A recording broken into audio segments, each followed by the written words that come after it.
It's no secret that Africa has been inhibited by a lack of infrastructure coupled with political conflict. But a company that certainly believes in Africa's potential is General Electric. It's a company that's been on the African continent for 100 years.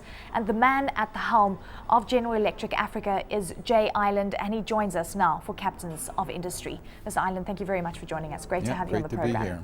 You've been at General Electric since the 1980s. You've, of course, cross-pollinated across many divisions at General Electric. Take us back to those years. Well, I started in GE in 1980 in a financial management program. And it's a training program of a couple of years. And I was down in a small little facility in Virginia in the United States, learning the financial aspects of the company. And our CEO at the time was Jack Welch, who had just taken over, so it was kind of interesting to see the change in the company that he put through as I joined and watched as a kind of a trainee and then moving up the ranks. So it was interesting. It's been a quite a 3-decade time that I've been there. You've been at the helm of General Electric Asset Management, also General Electric Plastics, including NBC Universal as well, so clearly cross-pollinating against all arenas. Yeah, I think that's one of the strengths of GE is they move a lot of their executives around. We move them to different businesses, and what it does is it gives you a little bit of a humility because you're coming into a new business to learn and understand, or a new industry at times. You got a new team you've got to work with. You get there and you've got to establish a connection, and I think it's a standpoint from our perspective, at least for me, that really helped me understand the business and then really grow, because I needed to work with people and make sure that we were all on the same team and go in the same direction. You're now the president of General Electric Africa. Tell us about how this opportunity came about. Yeah, I actually raised my hand. A year ago, actually, this month, we established an organization called the Global Growth Organization, or Operations, and put a vice chairman, John Rice, in Hong Kong, and put high-level people in the developing regions, as you said. So as we announced that organization, I went to John and Jeff Immelt, our CEO, and said, I might be interested in going to Africa. They were a little surprised, and I had not been here before, but I was just excited about the opportunity and what we were doing from an organizational perspective. So it's been it was kind of surprising, but at the same point, I'm really energized about being here and seeing the potential. You say you raised your hand. What drew you to the African continent? And we know that from a product perspective, a technology perspective, Africa, the real focus is water, electricity, oil and gas as well. So there are exciting progresses that could actually occur on the African continent. I think initially it was a combination of taking an operation that we have, the business operations that we have here, which we've been in Africa for over 100 years. Our first office outside the United States was established in Johannesburg in 1898, I think. So, however, we probably have not capitalized on that based on having that footprint here for so long. But we had operations, our business operations have been here, spread through mostly 3 countries, Nigeria, Angola, and South Africa. And I just felt that there was a tremendous opportunity from a standpoint of what Africa's needs are and versus what we do. And I thought from a standpoint of a developing arena, I had been working in China and in the 90s and doing a lot of work there with our plastics business, expanding that, and I just felt there'd be another opportunity like that, and it's very exciting to do that. So I thought that it'd be kind of fun to do. Africa only accounts for 2% of General Electric Global's revenue.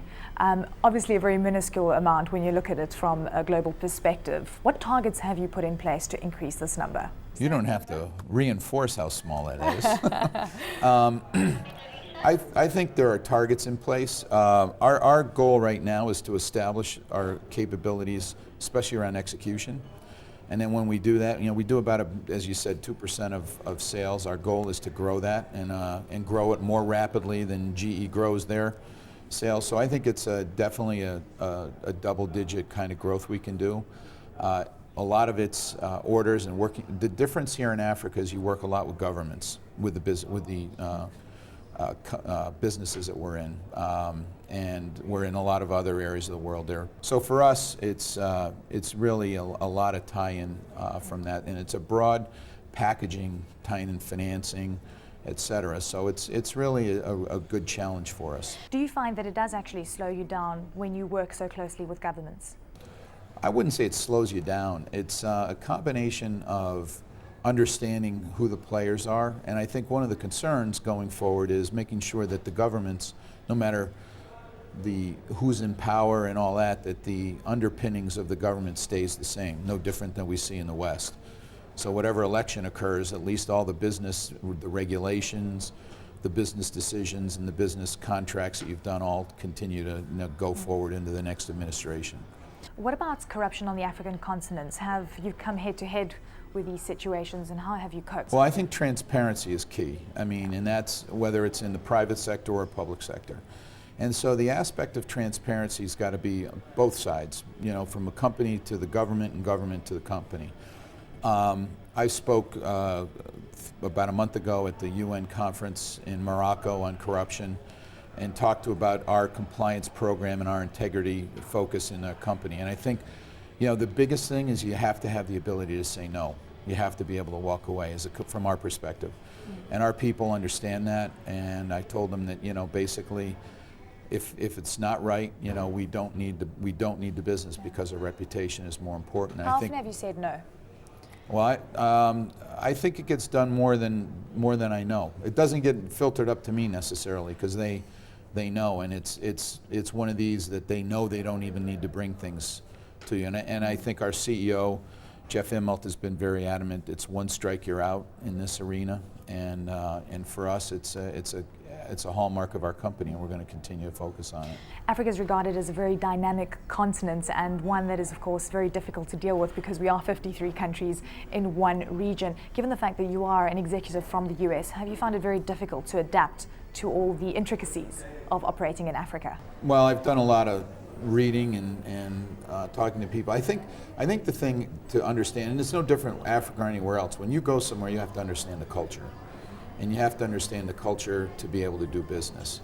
And so for here, I mean, the complexity is sub-Saharan Africa is 48 countries, so it's not like you just do one country or two. So, and it's a relatively young, from a business perspective, continent in that, independence from most countries have been in the last 30 or 40 years, and governments have been established and working through. So for us, it's really understanding, what the dynamics are around that. And as I said earlier, we spend a lot of time working with governments, so you have to understand that. So I think from that perspective, it's really understanding the culture, which for me, this is my third assignment outside the United States, and I'm used to, and I've dealt a lot working outside the United States over the years, and I've always paid attention to that because I think, yes, we are a U.S. company, but we have to act as locally as we can.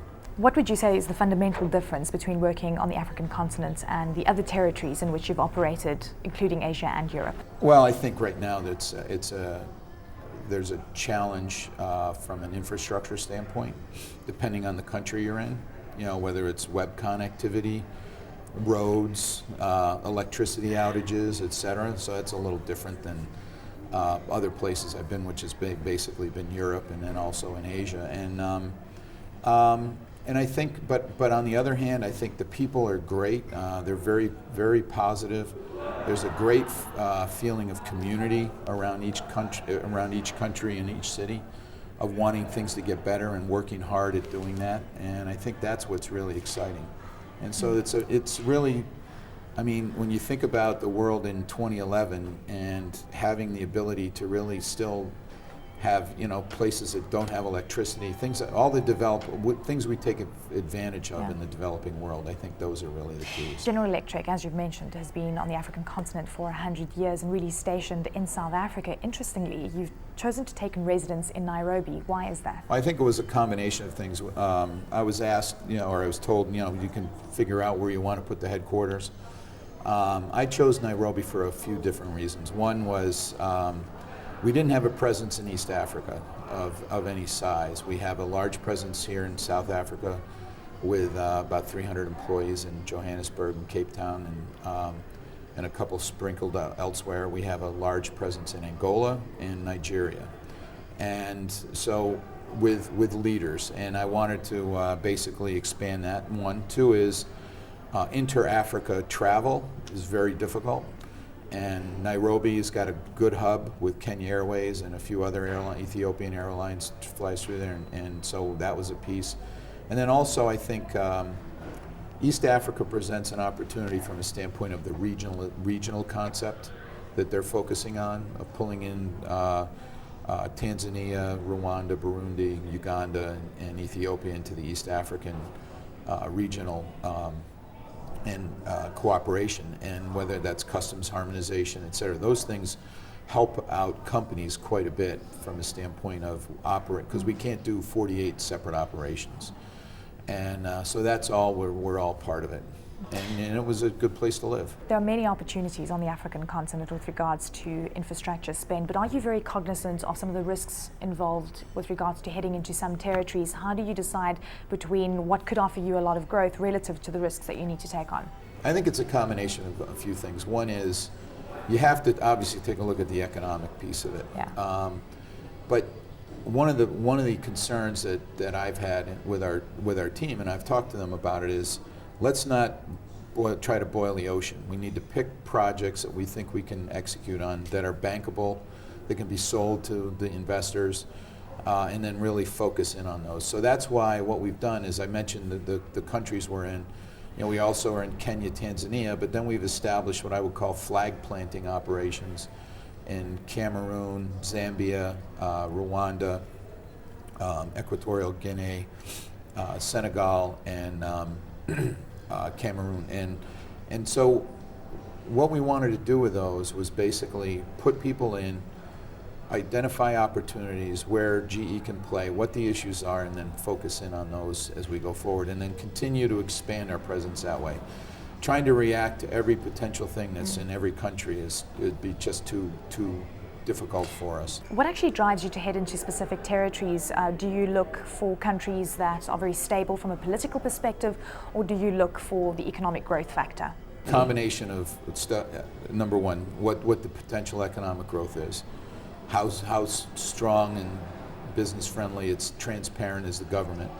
Can you work with them and within the framework of the governmental regulatory framework of a country? And then the ability for our products to match what the needs are. And so that's kind of how we chose those countries. And you know, there's still a lot more continued expansion occurring, which we'll do over the next couple of years. Mozambique is very interesting. They found a lot of gas off the coast. So there'll be a lot of, you know, our customer, and it'll also be where our customers go.